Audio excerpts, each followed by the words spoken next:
Oh, yay. Okay, good. That works. Great. I think, let's see, are you hearing me? Yes. Looks Good. like and I've got my closed captioning working for my hard of hearing folks like me. Looks like you're hiding in the basement of a really creepy hotel. As you know, I was just, we have a pretty cool office. And if this is going to be on, I should probably get a little more light. Oh Um, no, you're fine. You're perfectly well lit. yeah, we're right across from USCIS. Oh, And, nice. uh, and by the way, I call you Kathy. Yeah, the show's the Antisocial Hour, but for this episode, I'm doing as Kathy B, so that's me. So that's perfectly fine. Got it. Got it. Got it. Yeah. And I can put up however you want to do it. But yeah, there's so many questions out and about. I know you have and by the way, tell me when we're going. Uh I've actually got recording now, but I'll just wave at my for my editor to know when we're starting. So if you want to, I'm actually editing this week, so, so okay. Okay, got it. Yeah. And just how can I be helpful to you and what like your audience and who yeah, what type of angle or info and I'll find out in the questions, but yeah, what's most useful?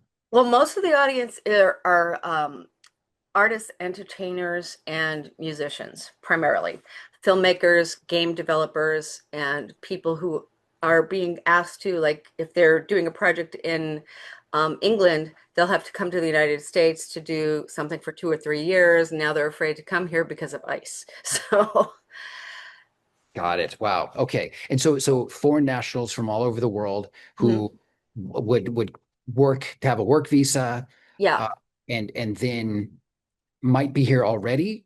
Or Yes, and some of them are already here. And also in the other instances, the United States folks going overseas are afraid to go for the same reason. yes, yes. Okay, got it. And let me do a sound check. I have my AirPods in. I'm not sure if it's coming. Let's see. Was that? You're not buzzing, there's no echo. It's Yeah, yeah. I guess either okay. either way with my MacBook. Um, let's see. And you can My hear me. husband would be impressed, a lawyer with a MacBook.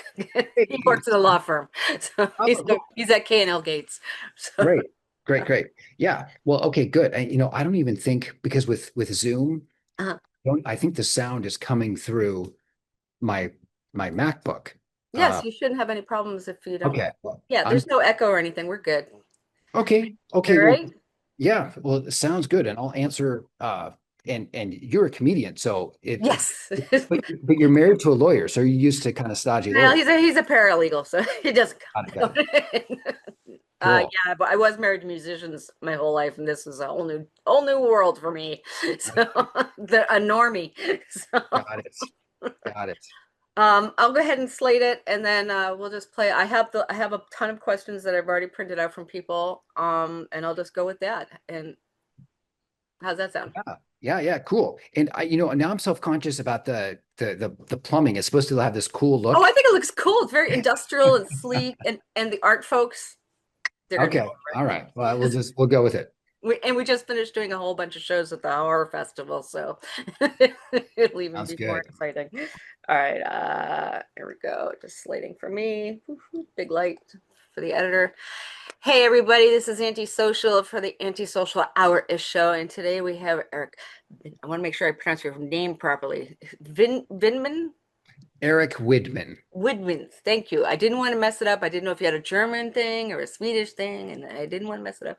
I had a Jan last week who was Jan. I was very Yeah. confused. My grandpa Sven was born in Sweden and Oh, then came see? over. So yeah, some of Okay. that. I had that instinct. I didn't want to blow it. And he is from Passage Immigration Law. And a lot of you have been asking questions about what's going on in this country right now. And you know what? Nobody knows except people in law offices, we're hoping. So we've tapped into Mr. Eric to chat a little bit with us, to answer some of the questions you sent me and some of the questions that I have as an artist who is dealing with the craziness that is the tyrannical United States that we've just fallen into in the last few months. So, okay, hi. Well, thanks for having me. And yeah, these kind of are unprecedented times, and a lot of people are asking fundamental questions that we thought we dealt with back in like fourth grade civics. It's like, well, is there really a separation of powers? Do I have rights? So Right. it's it's kind of unprecedented. And a lot of us have been watching this video. There's two folks from ACLU who've got the shut the fuck up video, where basically every other thing. If a policeman pulls you over and they ask you, just shut the fuck up, which is a Yeah, beautiful video. they're right. And yeah, there are YouTube videos where people are responding. Yeah, you gotta do it right. And I'm glad that they're probably well versed on the details where they say, I've exercised my right to remain silent, and then they say, oh, but have you been drinking tonight? And then they're just completely stone cold silent. Yeah, So I don't know if they did something that could similar. be dangerous. Yeah. Okay, yeah.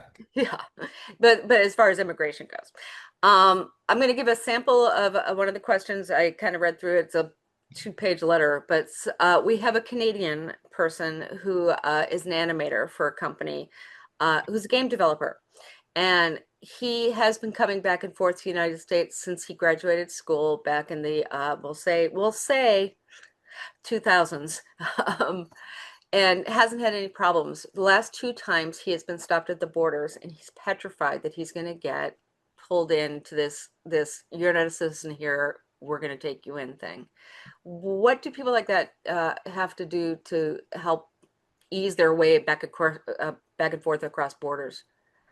Yes. Well, do you happen to know if he has a TN visa or if he's coming in as a visa exempt He Canadian? has a TN visa. That is was Okay.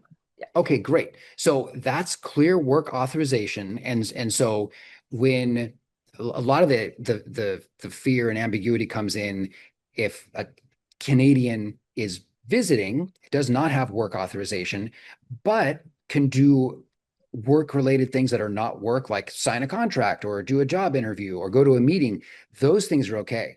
But to reassure this person that he has a TN, that means, hey, if you're working for the company that you applied for the TN for, you should be confident. And I think that the the first all of the Bill of Rights has not been thrown out or torn up, and constitutional protections apply to foreign nationals as well. Mhm. Yes, there are certain things that you have different treatment for, but overall, you have the right to be confident. You shouldn't have your stuff searched or arrested without any reason. He should carry proof that he's work authorized here. That's a good idea. That are your papers? Yeah. Yeah, Yeah, but in general, TN visa holders should feel good and confident. that's good. There, if they didn't have the visa, what would be the situation? And then you got to watch out for an accusation that an ICE officer or someone is saying, well, are you working here without authorization? Mhm. And there is it's confusing these days, especially with someone has their laptop Mhm. and the world of remote work, the law and immigration law is not caught up to that. And every Yeah, I country, noticed that. for sure, they want the tax revenue, and you're not allowed to work in an without authorization. So what qualifies as work? But usually it's the conservative view. So Mhm. assume that, yeah, you are working if you're working on your laptop. Mhm. Um, Very interesting question that came last night was there's a woman that has a family on her street. They're Iranian and American. The husband was born in the United States. The mother was born in she's Persian culture. Um, they're a group family. She's got a court date. She's petrified about going to court. Got it. Got it. Okay, now is this an immigration court hearing or Yes, this they is they her. This is her. Yes. okay, okay, yeah. And hey, it's an exciting time to be a lawyer because I can imagine.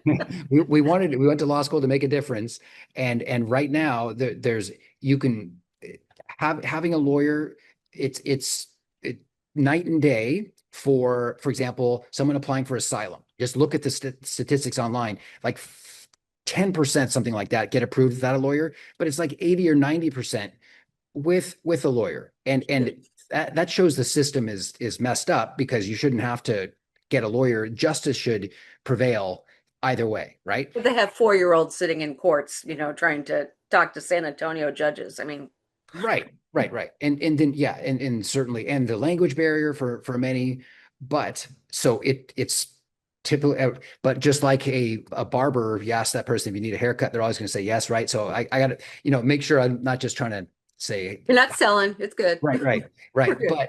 But yeah, that person should check in. And even when money's tight, there are some great nonprofits out there. Mhm. Catholic Charities, Lutheran Community Services. Yeah, she's hooked up with somebody from the United Way, which is how I found her. So, Great. And yeah. ideally look for, so there's two main groups of people who are wondering like, well, who's qualified to give immigration advice? So an immigration attorney or an accredited representative. So they're almost attorneys and they're authorized to practice law. So if they're an accredited rep with Mhm. a nonprofit, you could trust them. They're giving you legal advice that's solid, but watch out for notarios that maybe in someone's home country Mhm. are the way to go, but they're not. They're getting people in a lot of trouble here. Just so scary. One of the gals asked, she had been, well, she's trans, and she had a problem getting back from Tijuana to the United States, even though she lives and was born here. She has a Mexican look, Oh, and it's she was terrible that petrified. racial profiling, right? Yeah, absolutely. So, what do you do if you're being profiled? What even Native Americans, I know for a fact that my cousins and friends down in Oklahoma are having this problem. They're being profiled left and right as Mexicans, even though they're the people who own the land way before anybody else showed up. So, Yeah, exactly. And oh, it's frustrating on multiple levels. Our friends, our people who are people of color are dealing with this. yeah, And for me as a white guy immigration lawyer, I see it, but I personally don't experience it as much, right? And so there's double standards for approval rates. There's double standards for who gets stopped and put in secondary inspection. sure. And as much as Donald Trump wants to help the white South Africans and like Elon Musk, is the best, the most Yeah. successful African immigrant, right? There's definitely a racial component to all of that, and so what's to be done about it? And the no quick easy answers, but everybody should have the same rights at the border if someone is stopped. And it sounded like this trans friend is a U.S. citizen and is Yes, still getting born stopped. and raised, but Yeah, I mean that's outrageous. and her family's dark, and she's dark, and they're Italian, and they have a little bit of Portuguese, and that's pretty much their background. that's outrageous. And in many ways, it's going to require a political solution where big senators and legislators say this has got to stop, and then take action with new laws and then training.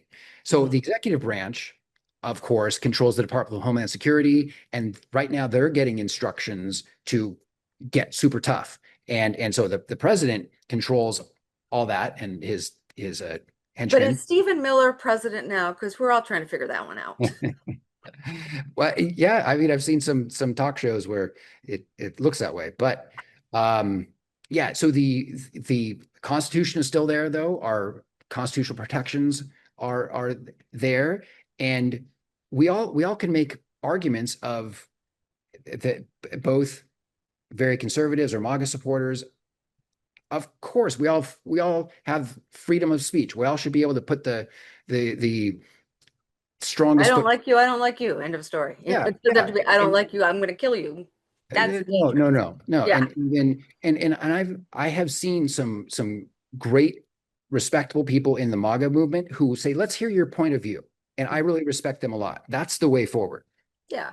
And we had spoken to his history professor earlier this year, where he was telling us the real solution is to end the two-party system because it's just become a them and us thing. And unless that stops, we're Wow. always going to have a them and us.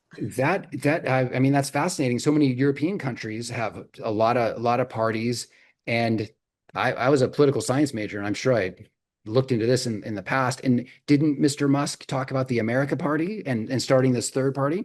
Yeah, and also there's the family party in New York, and there's a thing they're talking about the Farmers Union up in was it Minnesota? I think it was Minnesota, where, a bunch of farmers want to start their own party. And I think that's great. I just, Yeah. yeah, Yeah.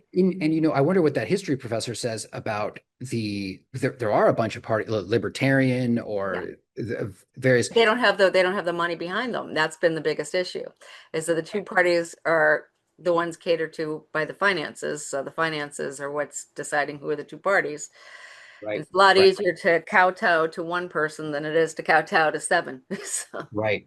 I remember actually my mom, I wasn't old enough to vote, but she voted for Ross Perot oh and yeah, same back, thing. Back back when in we the were, day.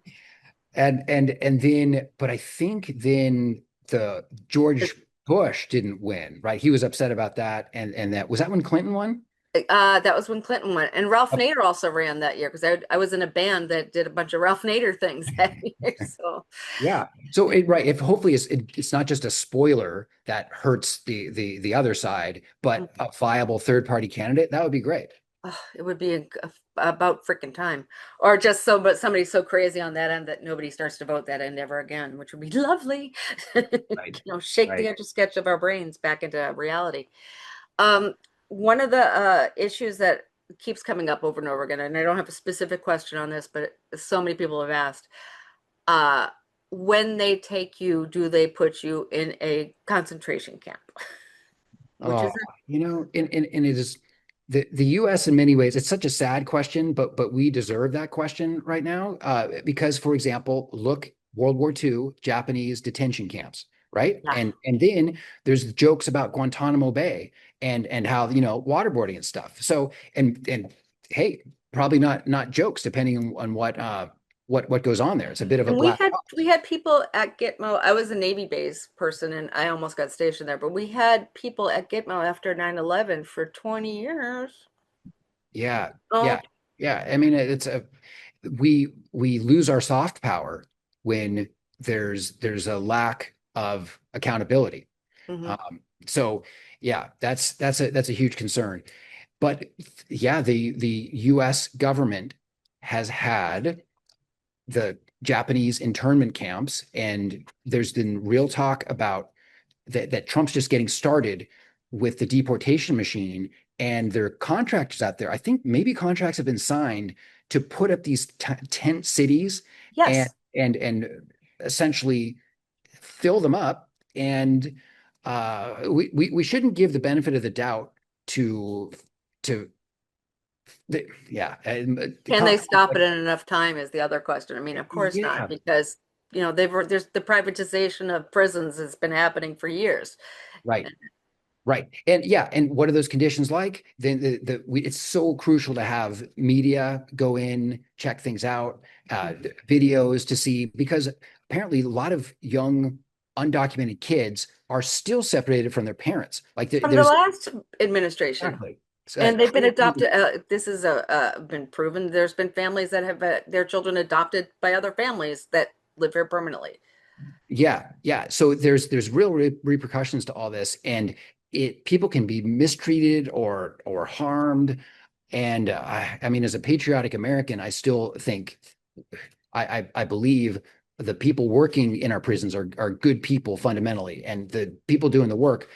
But we got to make sure that the systems we're setting up are not going to lead to abuse, and so we gotta have checks and balances in there. Right. And I know that there's the hairdresser fella who's still in El Salvador. And I mean, this is just a horror show. It's an absolute horror show. People can forget about it because they're, going about their day and the next minute they're watching something on YouTube or they're playing their video games, but they don't realize people are getting their lives completely ripped apart Right. because of, Yes. Christy Noam wanting to walk around with her military Barbie outfit on. I mean, Well, and the another key concern is that the a couple months ago there were reports that ICE offices had a quota of 75 arrests per day and now or it's so. 3,000. I haven't heard that, but I mean Oh, there that was Steve Miller's new thing. That oh is his wow. yeah, the Yeah. 3,000 That's people a that's a day lot of quota. that's a lot of people. And we have to assess is it worth it to inflict that kind of pain on so many families? And I think that's part of the reason that there's so many that are naturalized citizens. They were trying to stop that, who are, who are getting arrested as well because they look like my friend Marissa, who, just doesn't fit their norm. Yeah, yeah. Well, and there's sometimes legal remedies that for unlawful detention and racial profiling. I mean, the police and the government they need to be held accountable for if that is happening, it's completely unlawful. Yeah. Now we've seen this happening completely unlawfully, even at the what's going on in Los Angeles, which by the way, I lived in Los Angeles for 12 years. It's only less than a mile block of this, big riot area. The city's burning down and all that other crap that we're being told by Fox News. Um, Less than your average shopping mall size of a location. We have seen people getting ripped off the streets, even the senator Padilla. Right. When we see a senator pulled off the streets, as somebody who draws for a living, doesn't have the chops to like, I can call my representative, and what do we do?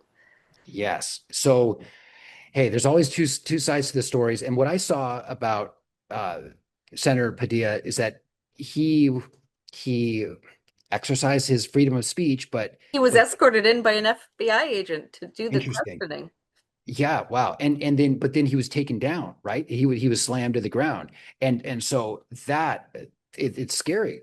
And then the border czar, I believe it's Mr. Homan, has talked about he'll be a steamroller, bulldozer, just if anyone's standing in your way, it doesn't matter if you're a Yeah, he legislator. wants to arrest the Governor Newsom. I mean, Yeah, that's what we yeah. call him, Inhoman. Yeah, well, and I mean, it's that's fair on the one hand, as Americans, we're all equal under the law, right? You don't Mhm. get special status. You shouldn't. Uh, there's, but it is a huge concern, and we can't throw out the rule book. And what I tell some of my really conservative friends is that let's protect the system because imagine there's a hyper liberal person who gets elected next time Mhm. this kind of thing happening from either side. Let's protect the That's been system. my argument the whole time. I'm the freedom person because I believe everybody should be everywhere. Okay, I'm going to put a homeless shelter in your backyard because you have space now.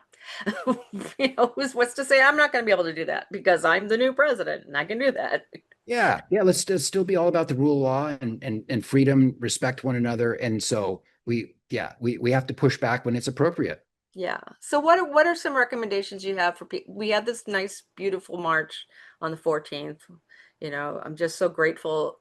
As a veteran, I couldn't have been more proud to see what was going on in the DC march because I saw a few of the groups of veterans that I'm involved with, and they were mismarching in step, which I thought beautiful, chef's kiss. Um, the silent protests were all over the place in that whole parade thing. Um, but what can we do as a normal citizen? Let's say, or even a visiting citizen who's going to school here, if they still allow that next week, who knows? When we're trying to go to art school or trying to, be animators or working on a film project, you get hired by Paramount, you're on location, the location just happens to be Texas. I mean, what can we do? Yes, and thankfully the big picture, because I'm reassuring lots of nervous people, is that there's some crazy behavior that makes headlines. But for example, taking away birthright citizenship, there's an executive order.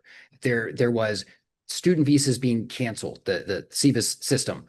But what's great about the US system is that still can't take it for granted, the federal judiciary, the one-third of the co-equal US government Yeah, is healthy and pushing back against when the president crosses the line. right. So we had uh, a judge in Washington State, I believe, that immediately said he was a conservative appointed by Reagan. The birthright citizenship executive order. He said this is the most unconstitutional thing I've seen in 40 years. But I he was so grateful when that came right, out. right. So there was that, and then when there's other like international students being treated unfairly, there thankfully there's solid pushback and there's like 20 lawsuits going on and lawyers are trying to intimidate us and we need to be completely ethical, don't file anything that's frivolous. But of Right. course, we got to stand up for our clients. We got to stand up for justice. And then you see people like Hegseth today in Congress saying, well, we're not going to listen to you if you're not a federal Supreme Court lawyer. I mean, Supreme Court judge. Uh, How do we trust the system if even the system's being altered by the people that are supposed to be watching out for us? Yeah, yeah. I mean, in the analogy my wife and I were talking about, it's almost like we handed over this beautiful, pristine, I don't know, like a Porsche, and the Uh, people currently driving it are reckless and they're not appreciating it. But the nice system's still going to be there. Like whatever analogy you want to use, it's like we'll get it back. We will be able, but we can't crash it in the meantime. yeah, yeah. If they treat that like a self-driving Tesla, we're all screwed. Right. I'm just going through the questions really quick. I just want to make sure I didn't miss anything because I know your time is very valuable and you're being so kind in offering us this. My Um, pleasure. uh, oh, here's one. There's a woman who is pregnant. She is not a United States citizen. She is in Canada, a Canadian citizen. She works in the United States. She crosses over to Buffalo every day. If her child is born in the United States, is her child still considered a United States citizen, or has that been changed? It's still the law, and other countries have gotten rid of it. I guess the British had that in the birthright citizenship, and then they removed it. But it's in our Constitution. It's Yeah. it's fundamentally there, and an executive order cannot overcome that. What is it? The forget which amendment, 14th Amendment, or but it's there. And then yeah, Trump attempted to stop that, but nope. Kids being born here are still U.S. citizens according to the U.S. Constitution. Mhm. Yeah, that's what I thought. But she's more concerned that she's going to get taken away from her child when she goes Oh, back to Canada because she's seen other issues like that in Texas. Okay, the last question, kind of a weird one, but I'm going to go for it because these are artists and this is what we do. There's a stand-up comic who is from Spain, who's come to the United States for the first time. His agent has come to the United States, landed in New York, and he was detained in New York.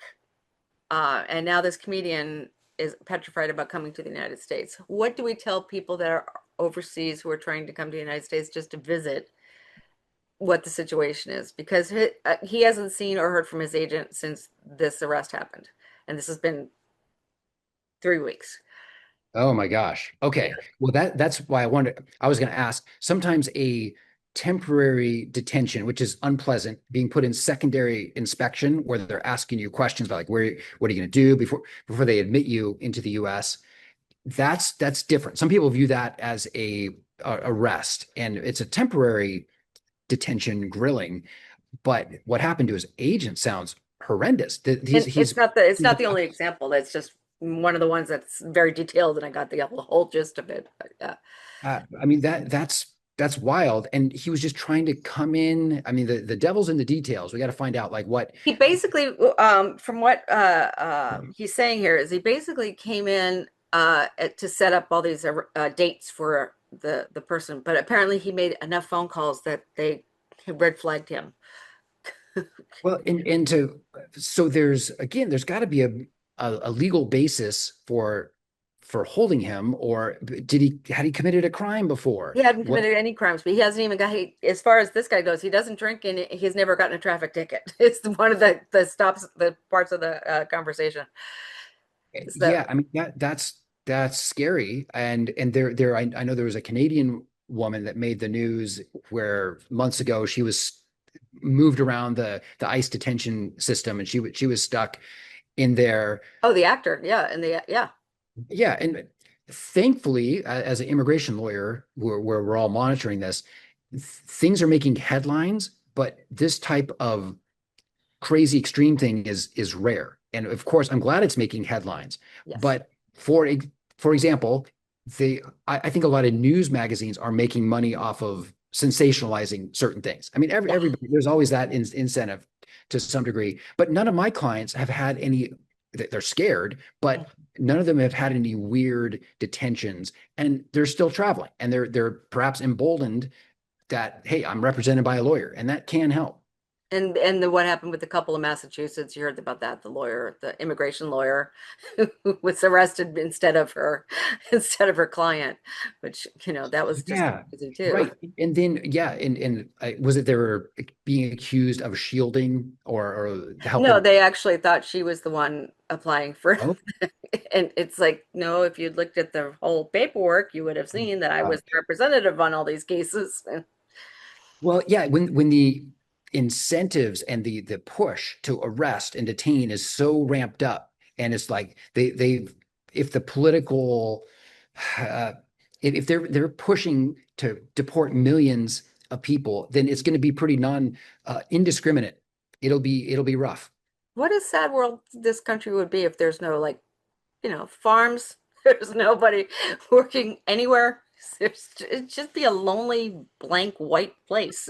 Just sad. Uh, yeah, yeah, right. It's almost like life would be boring without ethnic food. And my wife, for example, is from Hungary. I lived over there, and we met. But the I love how rich culturally things are Yeah. because I'm married to a foreigner. I have a Chinese husband, so totally. I have the Okay. best. I Yeah. get Chinese food every night, no matter what he cooks. He's Chinese, it's Chinese Right. food. Yeah. Hamburgers. Mm. That's yeah. We all can. You don't have to be married to a foreign national, right? To appreciate these things. But every country, every culture has good things to bring, and we need to appreciate those things. Yeah. Okay. So if you have one last note to give to any artist who's thinking about, coming here, leaving here, working here, what would you say to them to quell the nerves, Yes. just to start that? Yeah, this administration is a stress test on our system of government and the legal system. But thankfully, we're passing the test. We're having to fight for individual rights and to not have overreach. That's very important. But tens of thousands of people are still getting visas regularly and traveling regularly, and we got to push back against where people can't post on social media freely or go protest for whatever political opinion you have.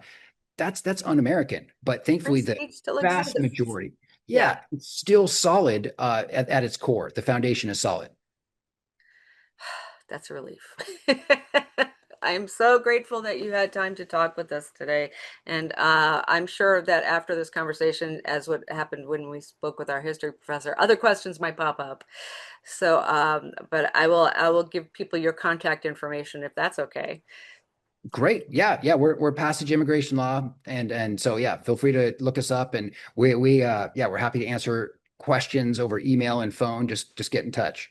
That's brilliant. And I really, truly appreciate the work you do. I know it's craziness right now, but hey, you'll be able to buy that Porsche soon. So That's the funny thing. No, it's yeah, immigration lawyers are a bunch of like idealistic ex Peace Corps I was gonna say, people. it's like we do a lot of pro bono. Right, right, right. Yeah, Yeah. exactly, exactly. But yeah, thank you for getting in touch, and it was a pleasure to be here. Oh, I'm just grateful to you. Okay, America, this has been a wonderful conversation with Passage Law's Erick Windman, and we are so glad that you took a few minutes to listen and get your questions answered and sending them in to me. I appreciate that too. And we will see you next time. And I'm going to turn off record. Let me slate.